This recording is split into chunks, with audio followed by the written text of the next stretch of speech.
Cité, une émission politique sur Plus FM. Parce que parler politique, c'est aussi et surtout parler de la vie de la cité. Tous les mardis, jeudis et samedis à 11h15 en direct sur Plus FM, en partenariat avec Run City 97.4. Info Cité pour parler politique autrement. Info Cité avec Jean-Pascal Jean. Jean-Pascal, bonjour. Bonjour Bernard, bonjour à tous. Info Cité jusqu'à midi, donc avec 3 invités ce matin. Sylvie Bruno, membre du collectif pour le maintien des activités au cœur de la Réunion. Bonjour. Bonjour. C'est à toutes. Gilles Payette, vous êtes également membre du collectif. Bonjour. Bonjour. Et puis Firmin Viry, vous êtes le parrain du collectif. Bonjour Firmin. Bonjour. Alors, je vous ai invités tous les trois ce matin pour qu'on parle effectivement de ce collectif qui a vu le jour en mars 2012. On peut rappeler un petit peu les faits, l'origine de ce collectif, comment il est né, pourquoi il est né, dans quelles conditions il est né? En fait, ça vient des marchands ambulants de Sainte-Rose, des planteurs de géranium à la Crête, à Saint-Joseph, et également l'éleveur Monsieur Beg au Cassé de l'Est. Et tous ensemble, ils ont vu qu'ils avaient un problème, c'était au niveau de la réglementation du parc national. Et ils ont décidé, au lieu de rester chacun de leur côté, de se battre ensemble. Et donc, on a vu ensuite les personnes qu'il fallait. On nous a rejoint également Antoine Fontaine, l'ancien juriste du parc national. Qui est aujourd'hui président, je crois. Qui est président, ouais. Tout à fait. Et le parrain, M. Firmin Viry. Alors Firmin, qu'est-ce qui vous a motivé? Pourquoi vous avez accepté justement d'être parrain de ce collectif qu'on appelle familièrement le CEMAC? C'est-à-dire, quand le monde a monté directement notre programme, il fallait agir de cette façon, mais dit... Comme Firmin Viry, il a toujours amené le combat, toujours de la localité au niveau social, il fallait prendre en main tout de suite un responsable. Mais aujourd'hui, le CEMAC est en train d'amener son combat, presque, il faut dire aussi à scène internationale, c'est pas importe que aujourd'hui, l'enregistrement qu'on va faire, c'est pour écouter exactement le travail. Mais il tient un grand coup de chapeau. Mais je vais la continuité que le travail que vous faites va continuer à la longueur du temps que nous pourra résister. Et nous à résister. Alors justement, vous êtes aujourd'hui en résistance face à, on va dire, une grosse machine administrative qui a donné le jour à un parc national, à La Réunion. En clair, vous remettez non pas en cause l'existence du parc, mais son fonctionnement, c'est-à-dire que vous n'avez été, ou en tout cas les gens qui ont été, comme on dit familièrement chez nous, bordés sur cette histoire du parc national, se retrouvent finalement sans travail, exclus d'un système dont ils pourraient profiter, parce qu'on rappelle quand même que les parcs nationaux sont installés dans des lieux d'exception, protégés par l'homme, et souvent en difficulté socio-économique. C'est-à-dire qu'on devrait allier l'humain et l'économie, ce qui n'est pas le cas. Complètement, en fait, vous avez raison de souligner tout cela. Je crois que la population réunionnaise a été vraiment tenue à l'écart de tout ça, parce qu'aujourd'hui, quand on interroge encore des Réunionnais et des Réunionnaises, ils ne savent pas qu'il y a un parc national à La Réunion. L'existence même, nous a sorti une fois, aller à l'étang salé, il faut aller à l'étang salé, là, on a un grand parc, donc le monde... Vous ne laissez pas le même parc, là. Oui, justement. Donc, pour preuve, ça n'a pas été vraiment fait en concertation avec la population. Je crois qu'on a fait tout ça avec tout un petit monde de politiciens et politiciennes, et on a oublié l'essentiel, c'est-à-dire l'homme réunionnais et la femme réunionnaise. Alors, est-ce qu'on peut dire aussi, je ne sais pas, mais vous allez me l'expliquer, parce que si effectivement il y a eu le parc national de La Réunion, il y a aussi eu auparavant l'inscription de La Réunion au patrimoine mondial de l'UNESCO.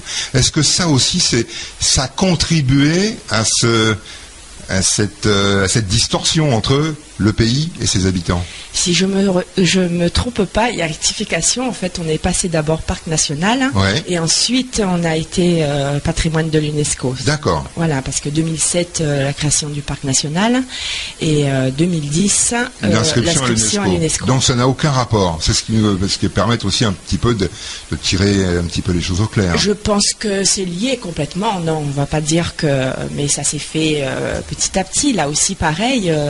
Et je crois que Monsieur Firma aussi peut en parler, puisque bon, il a participé aussi quelque part à tout ce travail. Et puis après, de l'inscription à l'UNESCO, hein. Et après, il s'est senti, enfin vraiment, il l'a appris. Il va mieux vous raconter que moi.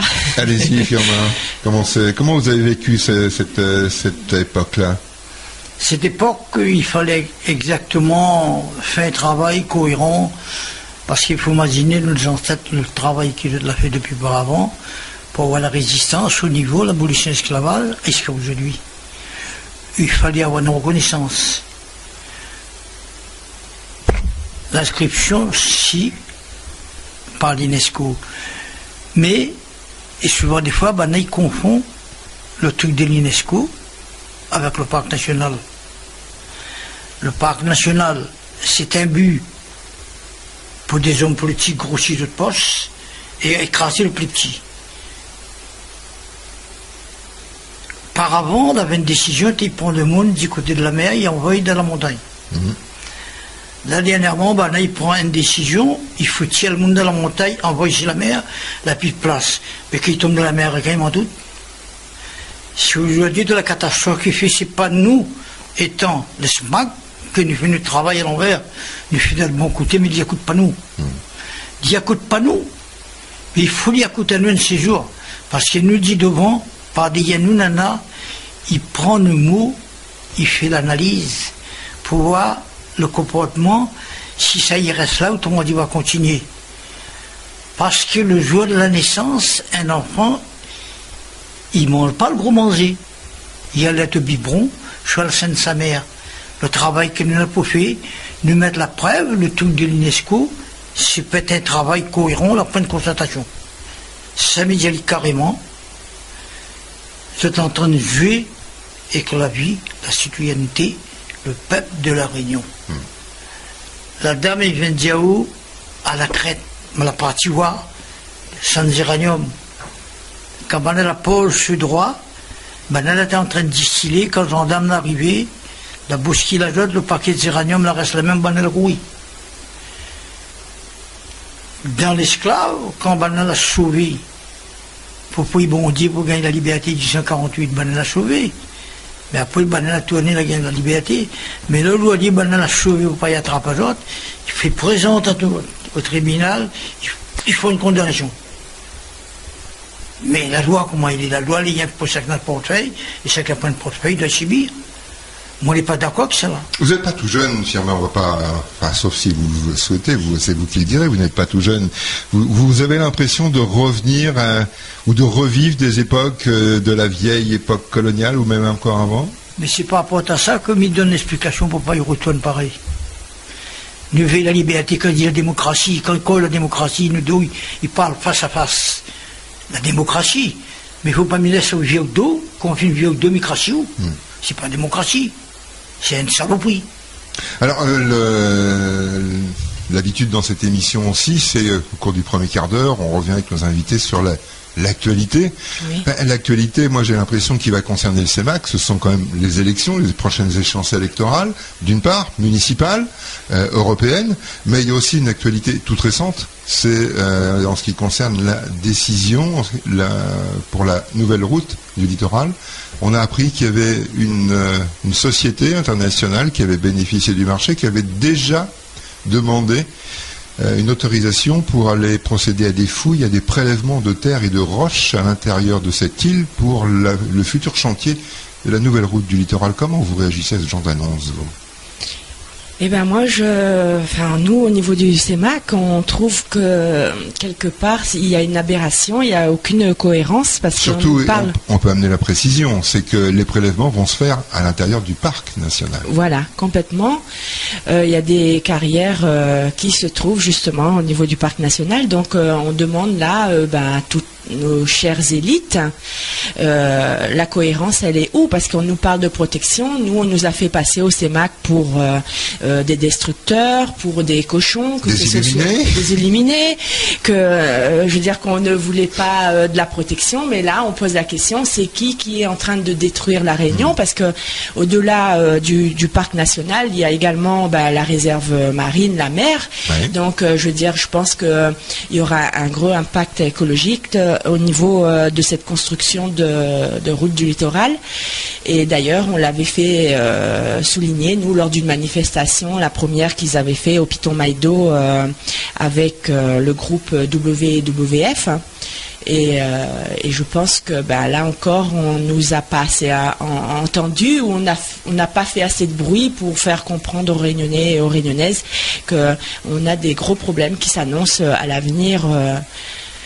Alors justement, on se rend compte aussi au quotidien qu'il y a d'énormes problèmes environnementaux. Il y a par exemple un site qui a fleuri il y a quelques années, qui montre un petit peu les travers, les débords de la population, parce que ce ne sont que des causes. Aujourd'hui, est-ce qu'il y a aussi une manière d'éduquer les gens, d'informer les gens qui finalement qui n'est pas en accord avec les comportements et les coutumes? Complètement. Nous, au niveau du CEMAC, on le clame haut et fort aussi. Je veux dire, à la base, on était peut-être déjà au niveau de la population réunionnaise avancé au niveau du développement durable. Parce qu'il faut rappeler que nos consignes, on les ramenait. Je veux dire, le papier journal était utilisé un peu à toutes les sauces. Y compris en papier peint. Exactement. Et comme donc, les catalogues en couleur. Voilà. Et puis est arrivé ce monde de consommateurs où justement, ça a peut-être été trop vite. Et là, les mentalités ont peut-être pas suivi. Et puis il faut rappeler aussi que on a eu un développement, je veux dire, une démographie très rapide. Il n'y a pas simplement que les Réunionnais. On a de plus en plus, et ça porte bien son nom là, la Réunion. Ouais. Donc on a de plus en plus de monde d'extérieur également qui viennent donc je veux dire les Réunionnais de souche sont peut-être pas forcément les seuls coupables. Je ne dis pas qu'il n'y a pas de choses à revoir, attention, mais je veux dire je pense que c'est une prise de conscience pour l'ensemble des habitants de la Réunion. Aujourd'hui, la prise de conscience, comment vous la vivez, vous, Firmin, effectivement, parce que vous n'êtes pas, vous, dans le phénomène de la surconsommation. Vous avez toujours votre petit bout de terrain, vous faites toujours vos plantations pour vous, pour nourrir votre famille, ou bien vous êtes aussi un fanat des supermarchés de la carte bleue? Non, on cultive toujours le terrain parce que moi j'ai travaillé, m'a fait un peu de politique, et moi j'ai eu un mandat 83 jusqu'à 89 avec les Guivarou, étant en région spéciale. Ouais, donc à Saint-Pierre. À Saint-Pierre, et moi j'avais une poche travailler avec la CITA, Société La CITA à Paris, 22 ans. On a consommé, travaillé là-bas. On a acheté ce bout de terrain. On a travaillé comme colon Sébénard. Quand il a vendu son terrain, mais qu'on n'est pas cité douane, il n'y a pas gain payé. On a pris un bout dedans. On a pris 3000 goulettes, 6 hectares. Mais quand on a pris mon retraite, 98, il fallait multiplier le baillon, mon fils. Mais là, aujourd'hui, c'est mon fils qui cultive le terrain, on a fait de bail. Mais moi-même, avec le petit rochage qui m'a gagné, il a passé. Mais rien mis dans un coup de main, nous avons fait un petit peu de l'élevage, un peu de maraîcher, et nous sommes vivus avec ça. Mais même il dit des mots là, si la conversation bien adresse la dame là, si d'un commune décide de prendre le roche avec la terre pour faire la route à Corniche, mais le terre de cette action, le maire c'est le premier magistrat de la commune. Il faut absolument la population y révolte contre lui. Sauf qu'aujourd'hui, le dossier de la route du littoral, c'est un dossier régional, voire dossier national. Oui, on ne fait pas, on ne joue pas à démagogie comme ça. Ouais. Mais millième heureux, toutes les affaires, ça fait dans l'ordre, comme on l'a dit tout à l'heure, toutes les affaires qui décident, il faut constater la population. Parce qu'avant, le monde n'était pas allé à l'école, parce qu'après la guerre avec Penlez, pour mettre des filles à Patouni. À part quand je joue à Duine, à la toile, le monde marche tout bien de chemin. Ça, c'est une affaire qu'il faut regarder, il ne regarde pas moi. Mais, le papa n'est pas instruit, mais il est intelligent. Le moment n'est pas instruit, mais il est intelligent. Mais son enfant n'a pas été instruit, n'a besoin pour écrire. Nous lui dit des mots d'un côté, tout à l'heure, si la reconnaissance la reconnaissance de l'UNESCO, si la culture toute. Le bouc dit aussi l'esprit de Maloya, la rend de l'UNESCO, c'est pas l'esprit de Maloya, la rend de l'UNESCO. C'est le cri d'un peuple. La crier. Et Mahama, il est là, les cris. On a l'impression qu'aujourd'hui, on a perdu la valeur des mots. Oui, on en parlait justement en venant, et c'est vrai qu'on se disait que justement on a perdu la valeur, des grandes valeurs, la solidarité, je te laisserai compléter, Gilles. On va en parler dans quelques instants, on va marquer une première pause, et puis on revient avec vous justement pour parler de tout ça là, et notamment sur le fonctionnement aussi et l'émission du CEMAC. À tout de suite. Très bien.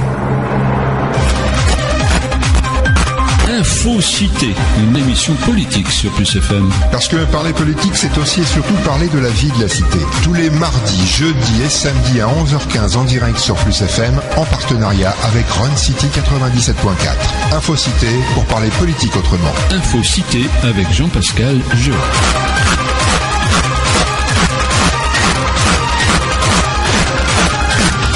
Pascal et ses invités. Voilà, donc Info Cité jusqu'à midi, je rappelle en collaboration avec la web radio Run City 97.4. Les invités ce matin, eh bien, ce sont des membres du collectif pour le maintien des activités au cœur de la Réunion, le CEMAC. Il y a Sylvie Bruno, membre du collectif. Sylvie, rebonjour. Rebonjour. Gilles Payette également. Et puis le parrain du collectif, Firmin Viry. Bonjour. Alors, je voudrais revenir avec vous sur une notion quand même qui a été développée par Firmin à la fin du premier quart d'heure, sur cette notion de valoriser la terre, et on peut la valoriser cette terre en développant des activités. Aujourd'hui, c'est un petit peu ce qu'on reproche justement au CEMAC, c'est d'avoir de vouloir défendre des activités qu'un parc national ne veut pas maintenir au cœur de la Réunion. Et on se rend compte pertinemment qu'en développant des activités, d'abord, on est dans les règles du développement durable, de l'écologie, de la biodiversité. Alors, où est l'incohérence? Qu'est-ce qui ne passe pas, vous, dans les éléments que vous essayez de faire passer? En tout cas, en face, qu'est-ce qu'on ne veut pas entendre de vos actions et de vos arguments? Écoutez, nous, ce qu'on revendique, et c'est là où ça passe pas, c'est-à-dire que on a des personnes qui étaient là bien avant le parc national. Et aujourd'hui, on leur demande de partir. Ça veut dire qu'on est passé parc national, patrimoine de l'UNESCO, avec toutes ces personnes qui étaient à l'intérieur, donc préexistantes au parc. Qui travaillaient, qui exploitaient, qui en vivaient. Exactement. Et quand on voit au niveau de l'élevage de Monsieur Bègue, puisqu'on parle de l'élevage traditionnel, là, c'est-à-dire ni pesticides, ni intrants, ni engrais, et qu'on veuille enlever cette famille qui est là depuis 150 ans, où on retrouve des espèces nulle part ailleurs, ça veut dire qu'il y a eu une symbiose là avec la nature, hein, et tout se passait très bien. On ne comprend pas pourquoi ce dernier élevage à La Réunion, qui justement est vraiment, comment dire, il n'y a pas plus protecteur de la nature, quoi. Hein, je veux dire, pourquoi on voudrait les enlever eux? Pourquoi pas, je veux dire, commencer à parler de l'agriculture intensive, qui est quand même un gros problème aussi à La Réunion. Je veux dire, si on veut parler de protection, il faut mettre tous les dossiers sur la table. Hein, et là, à ce moment-là, on ne nous entend pas non plus, parce que, je veux dire, nous, on voudrait aller vers de l'agriculture raisonnée, c'est-à-dire qui est une vraie protection, parce qu'aujourd'hui, quand on voit que les engrais, les pesticides, quand il pleut, que ça ravit, là aussi ça va vers la mer, et donc la destruction. Mais ça va aussi, ça intègre les nappes phréatiques, c'est-à-dire l'eau que l'on boit. En plus, oui. Donc ça nous empoisonne également nous, et on s'en rend pas souvent compte. Exactement. Donc c'est-à-dire qu'on nous en parle pas non plus. Voilà. Donc je pense que on nous parle pas des vrais problèmes. C'est-à-dire que nous, on trouve que l'écologie a bon dos. Parce que quand on regarde, le parc national ne va pas vraiment dans ce sens-là, et d'ailleurs la politique qui se pratique même à La Réunion ne va pas dans ce sens-là. Alors la protection, nous on veut bien, mais il faut vraiment, je veux dire, de la cohérence et de la transparence. Alors justement, Firmin Viry le disait tout à l'heure, finalement le premier responsable, c'est le premier magistrat d'une commune, donc en l'occurrence les maires. Vous pensez que justement ces gens-là ont perdu un certain nombre de valeurs? Parce que si on se réfère aussi, et aujourd'hui il y a de plus en plus d'utilisateurs de réseaux sociaux, et notamment de Facebook, quand on va sur votre page Facebook, CEMAC, vous n'êtes pas tendre avec les politiques. Et quand je dis vous n'êtes pas tendre, je reste volontairement poli, Oui. pour ne pas être désagréable avec des politiques qui pourraient nous écouter. Vous n'êtes pas tendre qu'ils soient de droite, de gauche ou du centre. Pour vous, les valeurs ont vraiment disparu chez les hommes politiques? Oui, tout à fait. Moi, je crois que les valeurs ont réellement disparu. On n'a plus ce sens du respect, ce sens du partage, et je pense que c'est surtout fait pour à but lucratif. Même du sens de la responsabilité, parce que n'oublions pas qu'il y a aussi une notion de responsabilité dans un mandat de maire ou de conseiller municipal. Au dépend du sens de la responsabilité. Je crois que c'est ça qui est grave. Ouais. Je crois que c'est ça qui est très très grave. Je pense qu'il va falloir qu'on se remette un petit peu sur les rails et qu'on repense un petit peu la façon de gouverner. De gouverner, de gérer. Voilà, de gérer. Alors quand je dis que vous n'êtes pas tendre, c'est-à-dire que vous dénoncez quoi? Des comportements électoralistes? Comment... Exactement, comportement électoraliste, tout à fait. Tout est fait, je crois que tout est fait, on ne pense pas assez à l'intérêt de la population, on pense surtout à son intérêt. À se faire réélire. À se faire réélire. Disons ce qui doit être dit. Exactement. Ouais. Et le but, je pense que le but d'un homme politique, ça c'est pas de se faire réélire à chaque fois. Je pense qu'il y a un travail à faire, il y a une responsabilité à avoir, à effectuer. Il doit d'abord penser à sa population avant de penser à lui.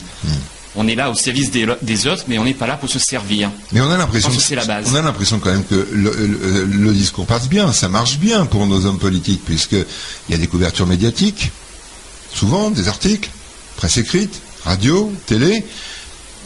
On est là dans du compte-rendu, on n'est ni dans l'analyse, ni dans la critique, ni dans l'explication. Oui, mais je pense qu'ils font passer ce qu'ils veulent bien faire passer. Je pense qu'ils vont pas assez au fond des problèmes. Moi, je pense que la crise actuelle, c'est une crise sociologique. Je crois que les gens ont besoin de retrouver leurs valeurs. Moi, j'insiste beaucoup là-dessus. Ils ont besoin de retrouver leurs valeurs. Et on est en train de les perdre. Si on continue, on va les perdre. Et j'estime que quand on perd ces valeurs, eh bien, il ne nous reste plus rien. C'est vrai que Monsieur Firmin est ici. Bon, c'est vrai qu'il a certaines valeurs, il a un certain âge. Ce que j'apprécie avec le monsieur, c'est qu'il garde ses valeurs jalousement, parce que il les défend et les revendique. Il les défend et il les revendique, tout à fait. Il a bien raison. Ouais. Alors justement, Gilles Payette, comment on peut, peut-être, ou Firmin va nous répondre, comment on peut réveiller des consciences, réintroduire des valeurs chez l'individu si on a l'impression qu'il les a perdues ou qu'il les maîtrise pas du tout, parce que... Vous savez, je pense que l'individu n'a pas perdu ses valeurs. Je pense que ces valeurs sont en lui. Elles sont intrinsèques, elles sont en lui. Mais elles sont un peu... En sommeil? En sommeil. Pourquoi? Voilà. On a été trop endormis par nos politiques au cours de ces années? Exactement. Je pense qu'on n'est plus allé vers l'essentiel. On n'est plus allé vers l'essentiel. Je pense que nous avons des valeurs en nous. Et il faudra essayer pas par un processus collectif, mais un processus individuel peut-être, essayer de les réveiller, essayer de faire en sorte que les gens retrouvent confiance en eux. Je crois que c'est ça le problème. Je crois que c'est ça le problème, c'est que les gens n'ont plus confiance en eux. Et j'estime que quand on ne croit plus en ce qu'on est, ça veut dire que on est perdu. On est perdu, et je crois qu'à l'heure actuelle, les gens sont perdus. Il y a des gens qui sont perdus. Alors, Firmin Fury, vous êtes en quelque sorte à chaque extrémité de l'échelle. Vous êtes aujourd'hui parrain du CEMAC, vous défendez, vous revendiquez des valeurs, et puis vous avez été, vous l'avez dit tout à l'heure, donc conseiller municipal à Saint-Pierre à l'époque où Élie Waro était maire. Comment aujourd'hui vous voyez ça et comment vous arrivez, vous, à vous positionner en quelque sorte dans la contradiction actuelle où les hommes politiques d'aujourd'hui ont perdu ces valeurs que vous dénoncez? Mais c'est-à-dire en 1983, des différences allaient d'aujourd'hui. Les intérêts du travail, il avait encore un peu de moyens, gagner un petit travail. Aujourd'hui, les engagements politiques, si quelqu'un rentre dedans, la petite travail peut donner les hommes ou les femmes, ou un adjoint, ou un conseiller tous les jours à l'Ibode, produit de maison, soit d'un mairie annexe. Mais moi, les hommes politiques aujourd'hui, ils ne disent pas la vérité exactement qui doit être. Toutes les communes ont des déficits. Autant que tu vois bien, d'un ménage, sa collectivité utilisée pendant 2 mois, des années, il n'y arrive plus au bout. La commune avec le peuplement ne peut pas arriver. Prend un engagement politique, exactement, il faut des bons arguments, et on a un constat avec la population, il faut qu'on ait bien discuté, il faut tirer une foyer, discuter avec d'autres cadres de table. Et tout ça qui dit, il faut tirer note. Mais le bourgeois d'huile, il prend comme nous en train de discuter. Mais il dit pas c'est mauvais, c'est bon pour passer la parole. Mais des hommes politiques qui ont le mandat pour venir à son portefeuille, que vous gagnez à manger ou gagnez pas, comme dit le proverbe des mères des vous. Mais ça ne marche pas comme ça. Tu prends une machine, ou une monnaie, ou certaines voitures à la maison, il coûte tant de monnaie, tu payes, une machine neuve. Et si quand tu prends la machine, il y en a 3 roues, le point 4 roues, il est plus neuf. Il ne marche pas droit. Mais dans les communes aujourd'hui, c'est comme ça. Moi, ce que j'aimerais savoir, c'est comment, puisque, je le dis, hein, vous n'êtes pas tendre avec les politiques, on est à combien, 4 mois des échéances, pour les premières échéances électorales que sont les élections municipales. Comment vous allez interpeller, ou est-ce que vous avez envie d'interpeller les politiques, parce qu'on sait qu'ils ont une envie folle, c'est de faire du terrain, du porte-à-porte, d'aller voir les gens. Comment vous allez les interpeller? Comment vous allez un petit peu essayer de faire passer ces idées, convaincre que, non pas qu'ils se trompent, mais qu'ils ont peut-être une attention différente à porter aux problèmes locaux? Tu réponds ou je réponds? Allez. Nous, on souhaite, quelque part qu'on prenne conscience de tout ce qu'on vient de dire autour de la table. Et évidemment, on disait aux dernières élections un vrai changement. Je pense faire une politique différente, c'est-à-dire qu'on revienne aux vraies valeurs. Et Monsieur Fermat parlait de déficit. Des personnes qui savent vraiment gérer, qui gèrent ça comme un bon père de famille, parce que ce qui est incroyable au niveau de la loi française, c'est que vous et moi, si on n'arrive pas, nous, à gérer et qu'on se retrouve en déficit à la banque, on a les huissiers qui arrivent. L'interdiction bancaire. L'interdiction bancaire, voilà, exactement. Mais Sylvie Bruno, trouvez des gens qui savent gérer, mais allez écouter tous, ils savent tous gérer. Apparemment non, puisque là, on voit tout ce qui ont défilé jusqu'à présent, et je pense que c'est là où les Réunionnais devraient peut-être ouvrir leurs yeux, parce que arrête avec le film, quoi, tu changes d'acteur un coup. Gilles Payette. C'est pour ça que je disais tout à l'heure qu'entre ce qui est dit et ce qui est fait, il y a vraiment un fossé et un écart. Parce que quand on regarde, par exemple, savoir gérer, c'est vrai que c'est une vertu. Quand on regarde, par exemple, l'Argus des communes sur Internet, ça a été publié. Quand on regarde un petit peu les notes, alors quand un maire vous dit, moi je sais super gérer ma commune, il n'y a pas de problème, et quand on regarde qu'il a 2 sur 20, ça veut dire qu'il y a un petit problème. Ou qu'on voit le taux, ça veut dire qu'il y a un gros problème. Ou qu'on voit le taux d'endettement par habitant. Exactement. Et là, on est surpris. Exactement. Donc moi, je dis une chose, qu'il faut arrêter de raconter des salades aux gens. Il faut arrêter de raconter des salades. Alors aujourd'hui, il y a quand même un paradoxe, c'est que les maires sortants se targuent d'un certain nombre de bilans, plutôt positifs que négatifs d'ailleurs quand c'est eux qui les présentent. Leurs opposants présentent à l'inverse des bilans qui sont plutôt négatifs du maire qui veulent faire sortir de la place.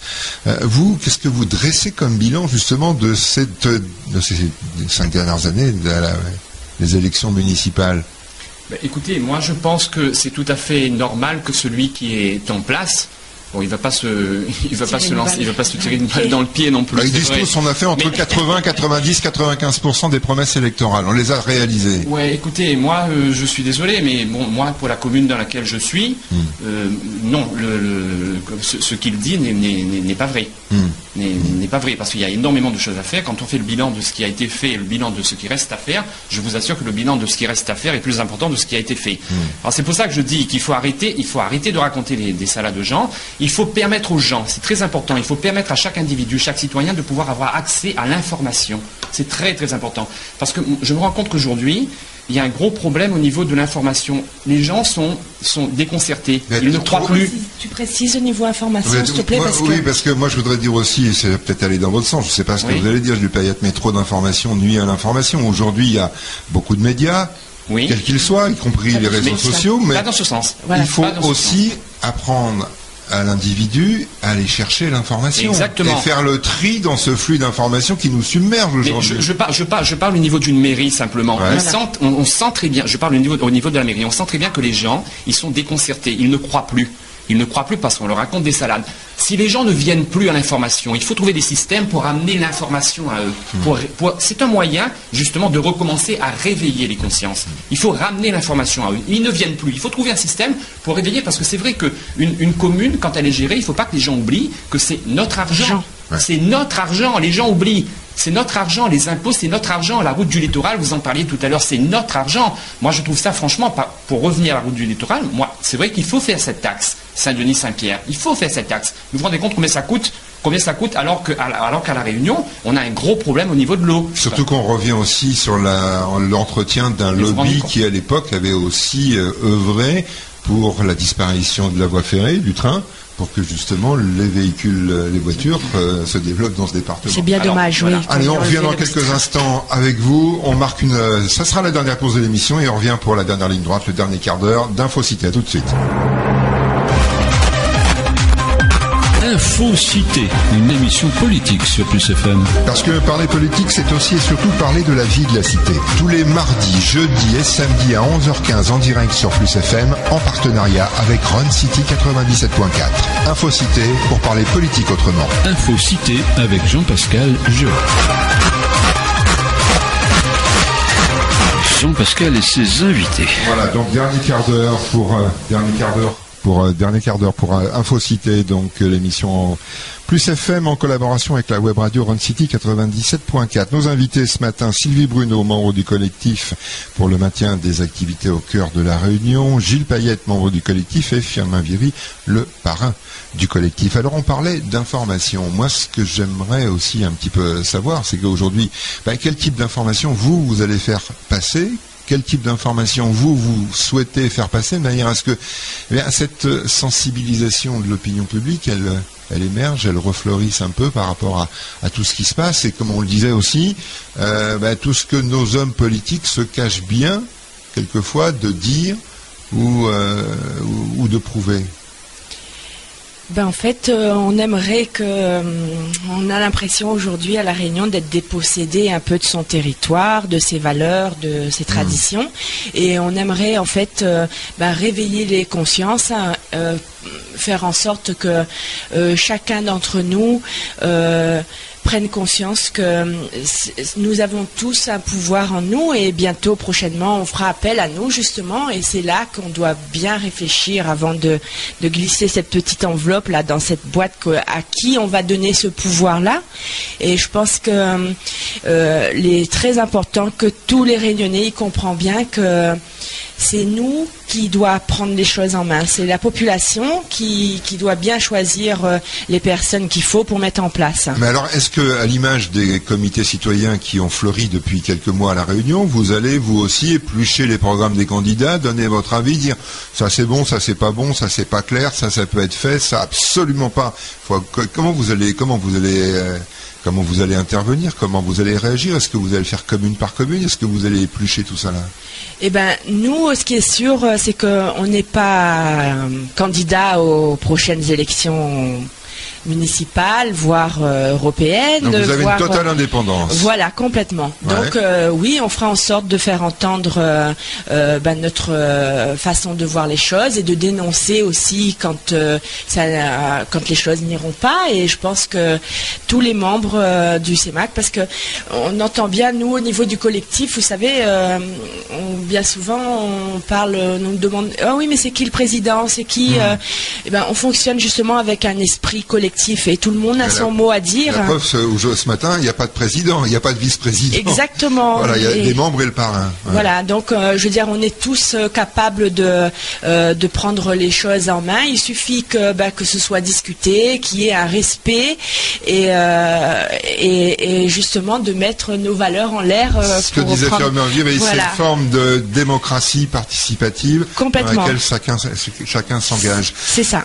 Alors, c'est vrai que, si on revient sur l'origine du CEMAC, collectif pour le maintien des activités au cœur de la Réunion, qui concerne le parc national. Le parc national, ce n'est pas toute l'île, ce n'est pas tout le territoire. Aujourd'hui, qu'est-ce que les autres, ceux qui habitent en dehors de ce secteur, de ces zones-là, perçoivent des actions du CEMAC? Comment vous êtes perçus? Est-ce qu'ils sont sensibilisés?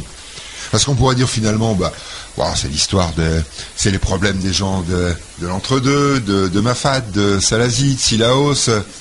Non, je pense qu'aujourd'hui, nous on le voit à travers les discussions qu'on a avec l'ensemble de la population. Non, ils sont conscients que ça les concerne également parce que, comme Zati dit, Zati monte dans les hauts et que quand il fait trop chaud et donc dans les bas aussi, puisque dans la réserve marine aussi, c'est un problème de tous les Réunionnais. Non, je crois qu'il ne faut pas arrêter au fait que c'est 80% de notre territoire entre le cœur et l'aire d'adhésion. Il faut dire que c'est l'ensemble de la Réunion qui est concernée parce que nous avons l'impression que vous êtes en train de faire en sorte de mettre la Réunion sous cloche. Et ça, il faut que notre tout y prend conscience que non, on n'est pas d'accord parce que nous étions là et il faut respecter à nous. On est bien d'accord qu'il faut revoir certaines méthodes, certaines éducations, mais il passe aussi avec l'ensemble de la population réunionnaise. Alors la population, c'est une chose. Les pouvoirs publics, c'est autre chose. Quels sont vos rapports, vous, avec les pouvoirs publics? Préfecture, sous-préfecture, mairie, département, région. Comment vous êtes perçu? Comment vous montez au créneau? Moi, je voudrais dire quelque chose. Je voudrais dire que... Je voudrais dire quelque chose. Moi, j'ai l'impression au début du CEMAC, le CEMAC on ne comprenait pas ce qui se passait. C'est-à-dire qui on ne comprenait pas? Les gens, en général, ne comprenaient pas ce qui se passait. Ils n'avaient pas l'impression d'adhérer. Ce qui se passe actuellement, c'est qu'on a parce qu'au départ, on disait c'est le problème des gens à la porte de la route du volcan, c'est les marchands ambulants, on veut les déplacer ailleurs. Voilà. On ne comprenait pas trop le problème, il faut être honnête, c'est vrai. Voilà. Et maintenant, on a l'impression que le CEMAC est en train de monter en puissance. Alors, moi, je voudrais dire quelque chose. Que les hommes politiques, ils devront bien compter sur ce collectif parce qu'ils ne pourront pas y échapper. C'est pas possible. Alors moi je vais faire un petit peu comme Martin Luther King. En fait, on ne devrait pas chacun agir de façon individuelle. Vous parliez tout à l'heure, oui, ça doit être le problème des hauts, le parc national c'est le problème des hauts, le parc marin c'est le problème des bas. Non, on ne devrait pas réagir comme ça. Si on veut réellement arriver à quelque chose, on doit s'unir. Les problèmes des uns doivent être nos problèmes. Nos problèmes doivent être exactement les problèmes des autres. On doit s'unir. Parce que si on réagit de façon individuelle, on ne va arriver à rien. C'est pas possible. C'est pas possible. On dit toujours, l'union fait la force. Et je crois que là, l'adage prend toute sa signification et toute sa force. Il y a eu quelques manifestations du CEMAC devant la préfecture, je crois. Devant la préfecture, c'est surtout au niveau, à chaque fois où il y avait le conseil d'administration du parc national. On va dire la chambre de commerce, monsieur Fermat et Gilles, aidez-moi. Justement, il faut absolument leur faire prendre conscience à ces gens-là, j'ai l'impression, plus qu'à la population, parce que ce soit quoi, les décideurs, ou alors il faut mener un combat à la fois contre, pas contre eux, mais en tout cas les faire prendre conscience parce que ce sont les décideurs, mais aussi faire prendre conscience à la population parce que c'est une formidable source de décision. Est-ce qu'aujourd'hui, les électeurs, la population, les individus se rendent compte, ont encore conscience de leur poids et de leur force? Non, excuse-moi, vas-y. Moi, je crois qu'ils ne se rendent pas compte. En fait, le pouvoir, c'est pas les hommes politiques qui a le pouvoir. Ils n'ont pas le pouvoir, les hommes politiques. C'est la population qui a le pouvoir. Et ça, je crois qu'ils ne se rendent pas compte de ça. C'est vrai que je me rappelle, quand on était en manifestation devant la chambre de commerce et d'industrie, on était à peu près une cinquantaine. Alors moi, je me suis dit, c'est pas possible. Il y a des gens qui sont intéressés, qui ne sont pas là. J'ai compris après pourquoi, parce que, en fait, ce qui s'est passé, c'est qu'ils n'ont pas été assez informés. Alors on nous dira toujours, mais oui, évidemment, ils vont pas chercher l'information et ceci et cela. Moi, je pense que pourquoi quand ils font des campagnes de pub qui coûtent je ne sais combien, à la campagne de pub, elle peut passer, ça peut coûter 200 000 euros, 300 000 euros, 500 000 euros, il n'y a pas de problème. On veut faire passer quelque chose pour que ça ait une rentabilité. Le parc national, non. C'est pas possible, on peut pas faire ça. Donc on a fait ça en catimini. Donc la population n'a pas été assez informée. Comment voulez-vous que les gens réagissent s'ils ne sont pas assez informés? Comment voulez-vous qu'ils le fassent? C'est pas possible. C'est pas possible. Quand on sait que la surface de l'île, 80% est utilisée par le parc national, c'est pas possible. Il nous reste combien? Il nous reste 20%. Ça veut dire qu'on vit dans une maison de 100 mètres carrés, on vous dit, bah écoutez, non, bah, vous pouvez plus vivre dans la maison de 100 mètres carrés, parce que c'est ça. Vous pouvez plus vivre dans la maison de 100 mètres carrés, on va vous sucrer 80 mètres carrés, il vous reste que 20 mètres carrés à vivre dedans. Parce que c'est ça le problème. Avec une surpopulation, parce qu'on connaît aujourd'hui les problèmes à la fois. On pourra en parler justement avec Fernand Viry, c'est qu'aujourd'hui il faut à la fois loger les gens, nourrir les gens, créer effectivement également des activités, et on veut quoi? On veut finalement que 80% du parc ne serve à quoi? Ça soit, on retrouve la forêt primaire, qu'on retrouve le tec-tec, le tuit-tuit, et puis que les gens finalement, ce soit eux qui soient entre les grilles du zoo. Ne réparer jusqu'à là-bas, tant pis qui refoule la population, comme l'avait dit le premier magistrat, la commune c'est le maire. Mais le maire, en faisant une constatation, sa population, il connaît le nombre d'habitants, celui qui fait la demande de l'emploi, tout cela, il habite, il fait son braconnier, il vient par roder un contrat. Ça y emmerde pas la mairie. Mais quand il supprime Ali, parc national, il vient puis arrive là-haut, s'il y avait à y mettre le pied dans les sentiers, il y a des contrôles directement. Soit un procès verbal, il gagne. Mais qui souffre par derrière? C'est le maire. Mais c'est pas rapport à ça, le demander d'emploi, fait mes aéroports, encore. Mais, comme l'autre la prend une décision en catimini, dans un sac, il fallait rétablir le parc national. Mais dit le maire, s'il est ennuyé aujourd'hui, des maires pas les tout seuls, il faut lui des maires de tout seuls, mais on commence pas en contact avec la population. Un maire, il est maître dans sa commune, maladie avec M. Gontier, mais ça a fait fendre de la poudre. On rappelle, M. Gontier, c'est le président du parc national et maire de Brapanon. Mais il a dit, attention, ça il pourra porter un coup de poignard pour le mandat du maire en 94, non 2014. Mais il dit parce que vous devez, quand j'ai quelqu'un debout, il cause des coups. Il dit, on fait mal. Si quelqu'un est debout, pas à côté d'où il colle pas les coups là, c'est son pensée dans sa tête là. Vous ne connaissez pas où. Mais dit ça, diront à où la réponse dans le jeune là-bas. Mais dit comment dire, mon m'appelle mon pas du maire, mais dit pourquoi appelle pas du maire? Mais fais un travail cohérent avec la population. M'a dit, constate, moi dit avec le maire Saint-Joseph, je dis pareil, le Breton, un jour on a discuté avec la radio, la télévision, dans le truc de Cabar, mais dit ça, je l'entraîne, puis quand je te parle, je même absolument comme les scorpions. C'est ça mauvais. Et c'est qu'ensuite, mes vidéos des paroles, dans les élections du maire, il vient. Tout le maire vient d'être condamné. Il doit pas porter un candidat pour ni devant la population. Quel qu'il soit, droite, peut-être de gauche. Mais où les salis, où les pas pas possible. À propos du zoo, tout à l'heure, vous disiez le zoo. Ben justement, nous, quand M. Lurel était venu, parce que là, en ce moment, on entend aussi l'affaire de Mme Taubira. Nous, justement, nous l'a posé la question à M. Lurel quand il était à son premier voyage à La Réunion. Il lui a demandé à lui s'il comptait faire avec nous un zoo et que les touristes vont venir distribuer des cacahuètes pour les singes que nous les... N'avait pas choqué M.